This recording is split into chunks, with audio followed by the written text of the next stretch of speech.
സാംസ്കാരിക നായകർ എന്ന ഒരു വിഭാഗമുണ്ട് എന്നാണ് പറയപ്പെടുന്നത്. സ്വാഭാവികമായിട്ടും നമ്മൾ എഴുത്തുകാരെ, പ്രസംഗകരെ, ചിന്തകരെ ഒക്കെയാണ് ഈ സാംസ്കാരിക നായകരുടെ ഗ്രൂപ്പിൽ പെടുത്തുന്നത്.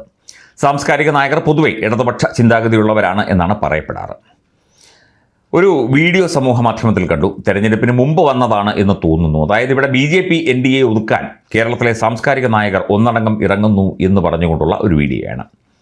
അവർ എന്ത് ചെയ്തു എന്നുള്ള കാര്യം നമുക്കറിയില്ല. എന്തൊക്കെ വന്നാലും ഇതിൽ പ്രസംഗിക്കുന്നത് അജിത, കെ അജിത, അതായത് അന്വേഷി എന്ന സംഘടനയുടെ അധ്യക്ഷയായ കെ അജിതയാണ്. അജിതയുടെ സാംസ്കാരിക നിലവാരം, അല്ലെങ്കിൽ അജിത എങ്ങനെ സാംസ്കാരിക നായികയായി എന്നുള്ള ചോദ്യം തീർച്ചയായിട്ടും ചോദിക്കണം. അവർ എന്തെഴുതിയിട്ടുണ്ട്, അവർ സാംസ്കാരികമായി എന്ത് ചിന്തിച്ചിട്ടുണ്ട്, അവർ കേരളത്തിൻ്റെ വികസനത്തിന് വേണ്ടി അല്ലെങ്കിൽ കേരളത്തിൻ്റെ പുരോഗമന ചിന്താധാരയ്ക്ക് വേണ്ടി അവർ എന്ത് സംഭാവന നൽകിയിട്ടുണ്ട്.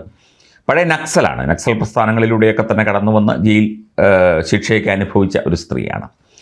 എന്തായാലും സാംസ്കാരിക നായകരൊന്നും തന്നെ BJP NDA കൂട്ടത്തിൽ അല്ലെങ്കിൽ NDAയുടെ കൂടെ ഇല്ലായിരുന്നു എന്നാണ് ഇപ്പോൾ മനസ്സിലാകുന്നത്. അപ്പം NDA 4-5 സീറ്റ് ലഭിക്കും NDAക്ക് എന്ന് പറയുന്ന എക്സിറ്റ് പോൾ ഫലങ്ങൾ കണ്ടു. അത്രയും ലഭിക്കില്ലായിരിക്കാം, ചിലപ്പോൾ 1-2 ആയിരിക്കാം, ചിലപ്പോൾ ഒന്നും കിട്ടിയില്ല എന്നും വരാം. അപ്പം ഇവർ പറയുന്നത് BJP വോട്ട് വിഹിതം വർദ്ധിപ്പിക്കുന്നു, ഇവിടെ ശക്തി തെളിയിക്കുന്നു, കൂടുതൽ ശക്തിമത്തായി മാറുന്നു ഭാരതീയ ജനതാ പാർട്ടിയും NDAയും എന്നുള്ള ഒരു വിഷമമാണ് ഈ ഒരു വീഡിയോയിൽ ഇവർ ഉന്നയിച്ചത് കണ്ടത്.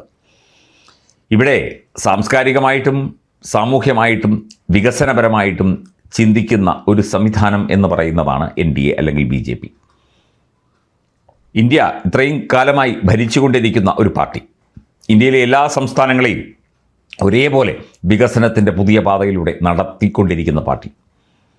ഇവിടെ ഏതെങ്കിലും വിശ്വാസപരമായ ആശയങ്ങളെ അങ്ങനെ ചേർത്ത് പിടിച്ചുകൊണ്ട് മുന്നോട്ട് പോകുന്ന രീതിയിൽ ഉള്ള ഒരു ഹൈന്ദവ പാർട്ടിയാണ് BJP എന്ന് വരുത്തി തീർക്കാനുള്ള ശ്രമങ്ങൾ പലതവണ ഈ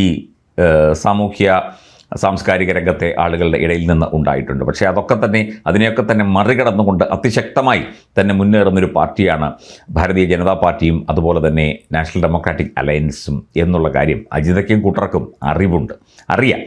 അവരറിഞ്ഞിട്ടും അറിഞ്ഞില്ല എന്നടിക്കുകയാണ്.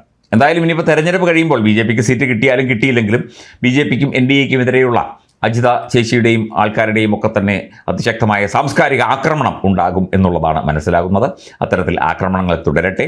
ഇത്തരത്തിലുള്ള ആക്രമണങ്ങളെയും അതിശക്തമായ എതിർപ്പുകളെയും ഒക്കെ മറികടന്നുകൊണ്ടാണ് ഭാരതീയ ജനതാ പാർട്ടിയും കൂടെയുള്ള സഖ്യകക്ഷികളും ഒക്കെ തന്നെ തുടർച്ചയായി 3-ാം തവണയും ഇന്ത്യ എന്ന മഹാരാജ്യം ഭരിക്കുന്നത്. അതിന് ഇത്തരത്തിലുള്ള ഇവരുടെ സാംസ്കാരികം എന്ന് പറയാൻ പറ്റില്ല, സാംസ്കാരികമല്ലാത്ത ആശയങ്ങളൊക്കെ തന്നെ വളമായിട്ടേ ഉള്ളൂ. അത്തരത്തിൽ തന്നെ മുമ്പോട്ട് പോവുകയാണ്.